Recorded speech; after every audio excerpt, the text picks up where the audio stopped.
Saudara yang diberkati oleh Tuhan kita Yesus Kristus, selamat pagi, shalom. Di pagi ini saya akan membawakan firman Tuhan yang sudah saya pilih dari kitab Perjanjian Lama, yaitu Kejadian pasal 6 ayat yang ke-13 dan ayatnya yang ke-14. Namun mendahulunya, mari kita berdoa minta tuntunan Roh Kudus. Kita berdoa. Kami bersyukur, kami berterima kasih kepadamu Tuhan atas penyertaan Tuhan yang begitu sempurna dalam kehidupan kami. Kami tahu bahwa sampai detik ini kami masih kuat dan kami mampu menjalani hidup ini. Bukan karena kuat dan gagah kami, tetapi hanya karena kemurahan-Mu dalam hidup kami. Di tengah-tengah kehidupan kami ini Bapa, kami tidak mampu untuk berjalan tanpa Tuhan dalam kehidupan kami. Bahkan kami tidak mampu berjalan tanpa firman-Mu, tanpa isi hati-Mu. Kami mohon Tuhan, saat ini kami rindu untuk mendengar isi hati-Mu. Sebelum mata kami menatap huruf, mulut kami berkata-kata, bahkan hati kami menyimpang kekudusan firman. Curahkan Roh-Mu yang kudus bagi kami Bapa, supaya firman ini menjadi kekuatan bagi kami. Kami bisa berjalan di atas firman, menjadi kekuatan suluh dan terang dalam kehidupan kami. Berfirmanlah bagi kami Bapa, karena kami siap untuk mendengar apa kata firman. Dalam nama Tuhan Yesus kami berdoa. Haleluya. Amin. Kejadian pasal 6 ayat yang ke-13 dan 14 berperikop riwayat Nuh. Berfirmanlah Allah kepada Nuh, Aku telah memutuskan untuk mengakhiri hidup segala makhluk,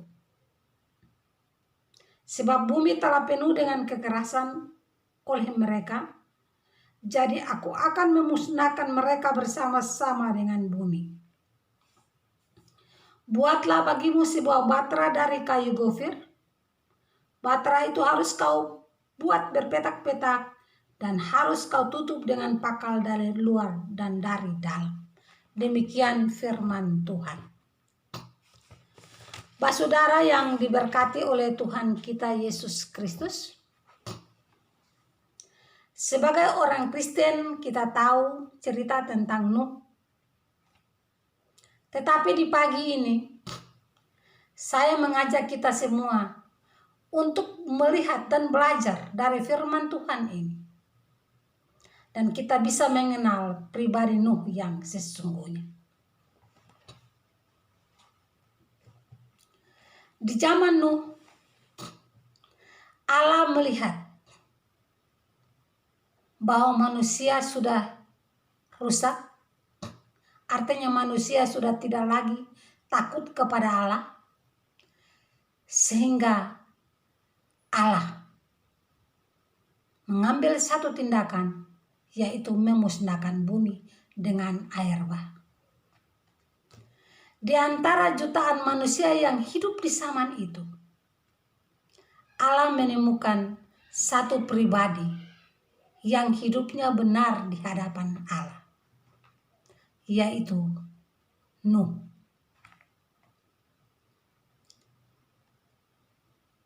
Mengapa Allah memilih Nuh? Yang pertama, Nuh hidup sungguh-sungguh dengan Allah. Pribadi yang sangat dekat dengan Allah. Selalu bergaul karib dengan Allah. Dan karena kedekatan Nuh dengan Allah, maka Nuh disebut orang yang tidak bercatat celah dalam pandangan Allah. Yang kedua, Nuh punya ketetapan hati dengan Allah. Ayat 13 dan 14 yang tadi saya bacakan menceritakan perintah Allah bagi Nuh untuk membuat satu batra yang terbuat dari kayu gofir dengan ukuran panjang 300 hasta, lebar 50 hasta, dan tingginya 30 hasta.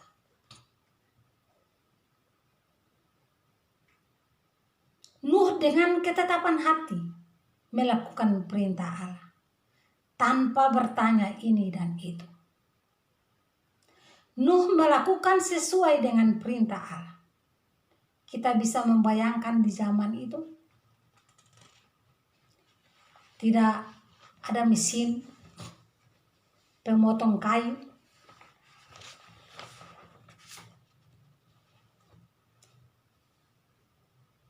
Nuh mungkin melakukan dengan tangan sendiri, tetapi dia tidak pernah bersungut. Dia setia melakukan apa yang Allah perintahkan. Yang ketiga, Nuh punya kerendahan hati. Dia tidak pemarah, dia tidak pendendam. Ketika Nuh membuat bahtera, dia dicela, dia diejek, bahkan dia dikatakan orang gila. Karena apa, saudara? Orang membuat bahtera itu harus di tepi pantai. Tapi Nuh membuat bahtera di atas gunung.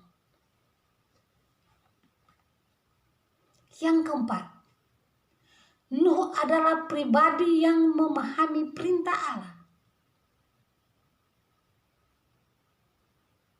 Satu perintah melakukan atau membuat bahtera. Dan berpuluh-puluh tahun. Namun Allah tidak pernah bersuara lagi bagi Nuh. Sebagai manusia, Nuh bisa menghentikan pekerjaan itu.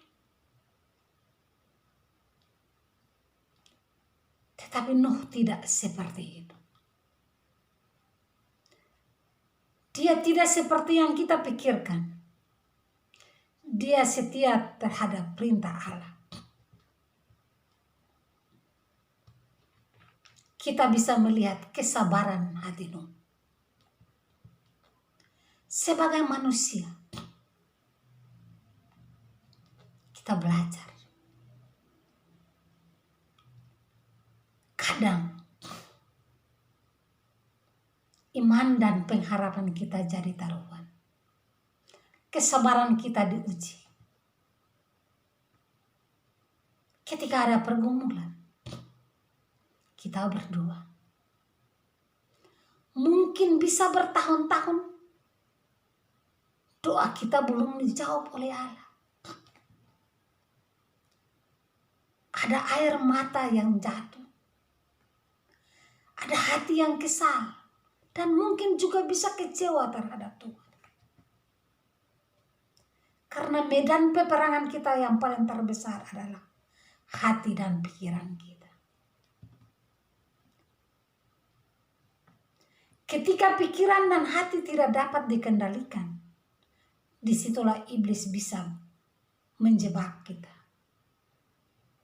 Dan kita terjebak dengan permainan iblis. Kita bisa melakukan apa yang iblis mau. Nuh tidak seperti itu. Walaupun dia mengerjakan atau melakukan pekerjaan, membuat bahtera dengan berpuluh-puluh tahun. Tetapi dia tetap setia. Walaupun diejek, walaupun dicela.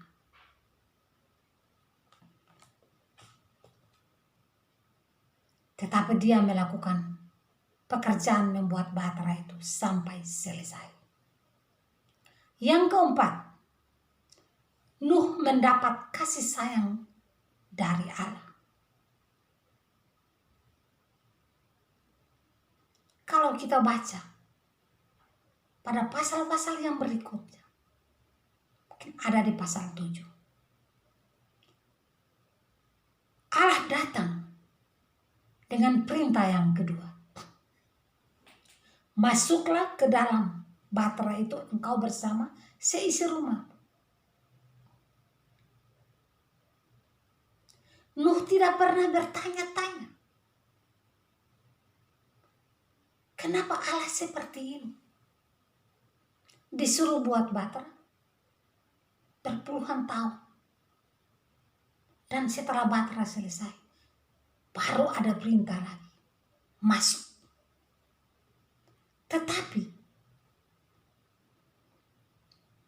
masuk ke dalam baterai itu bukan karena langsung ada air bah. Masih 7 hari lagi baru terjadi air bah itu.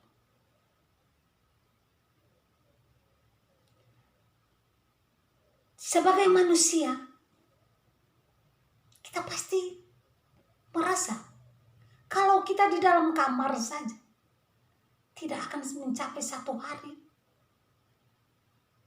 Karena kita pasti jerah, kita pasti bosan.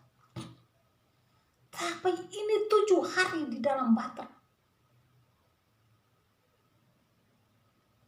Dalam ketaatan dan kesetiaan, bahkan ketetapan hati Nuh inilah keluarganya diselamatkan.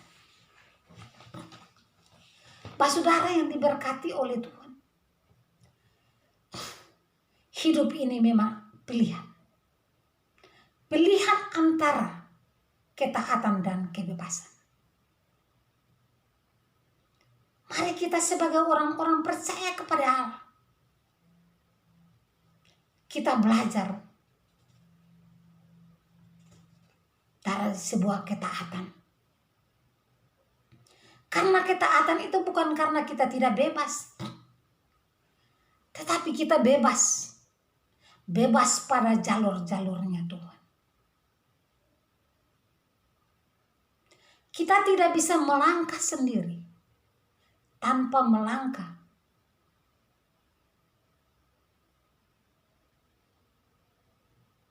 dengan keinginan kita. Kita tidak melangkah karena keinginan hati kita, tapi kita melangkah mengikuti perintah Allah. Keluarga Nuh diselamatkan karena Nuh taat dengan perintah Allah. Sebagai manusia kadang kita mau dimengerti oleh Tuhan, tapi kita tidak mau mengerti Tuhan. Kadang kita mau Tuhan mengerti persoalan hidup kita, tapi kita tidak mau memahami apa tujuan kita di atas persoalan hidup kita. Kadang kita ingin Tuhan harus mengerti apa yang kita inginkan, tapi kita harus ingat apa yang kita mau, apa yang harus kita ingat, apa yang kita mau, dan apa yang kita inginkan.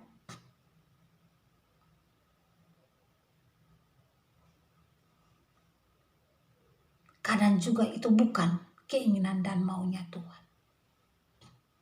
Rancangan kita bukan rancangan Tuhan. Agendanya kita bukan agenda Tuhan. Jangan kita bawa agenda kita masuk dalam agendanya Tuhan.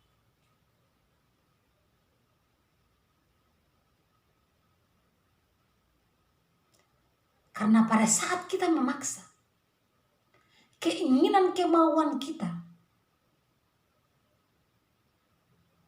yang tidak sesuai dengan rancangan Tuhan, maka kita akan bentrok dengan rancangan Tuhan.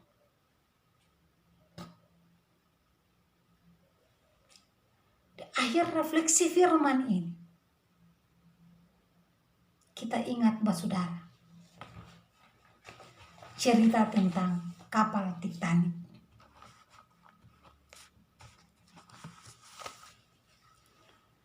Kapal yang terbuat dari alat yang sangat canggih.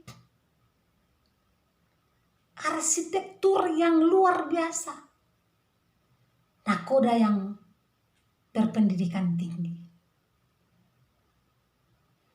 Pada saat kapal ini dalam pelayaran pertama kali, nakoda kapal mengatakan, kapal sebesar dan secanggih ini tidak akan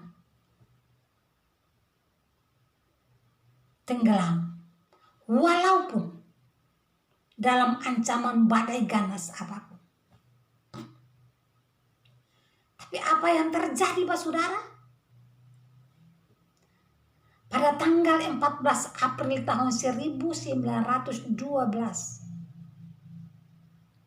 dengan banyak penumpang 2.223 orang, kapal itu terbentur gunung es, mengakibatkan kerusakan, bahkan penumpang yang meninggal 1.517 orang, yang hidup 706 orang, itu pun hampir mati. Tapi kita kembali kepada bacaan tadi. Bahtera Nuh yang hanya terbuat dari kayu gofir mampu bertahan 40 hari 40 malam dalam keganasan air bah. Dia terombang-ambing di antara ganasnya air bah yang melanda bumi. Tapi Nuh dan keluarga tetap diselamatkan.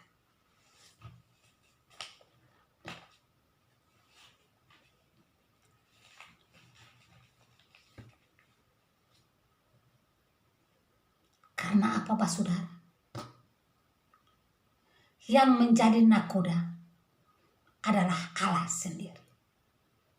Pertanyaannya bagi saudara dan saya,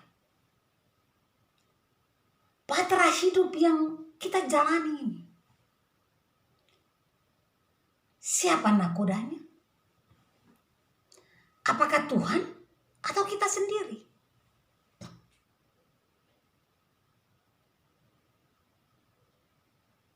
Berpulang pada jawaban pribadi kita masing-masing.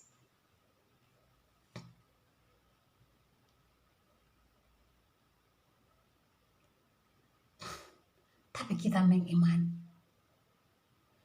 bahwa kita punya Tuhan yang adalah satu-satu nakoda kehidupan kita.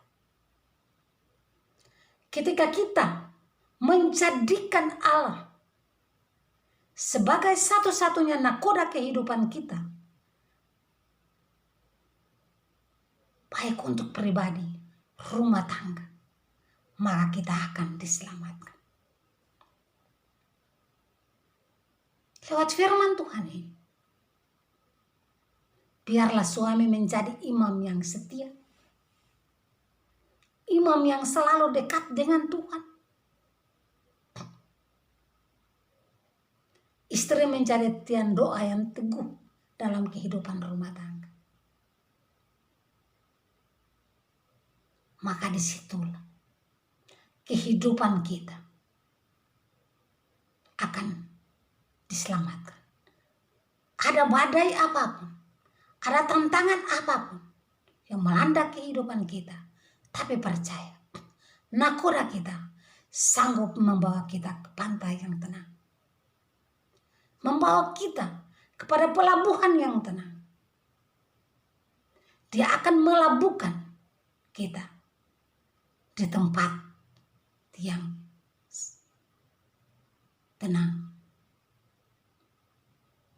Percayalah saudara, bahwa hidup ini berharga di mata Tuhan. Kita berharga di mata Tuhan.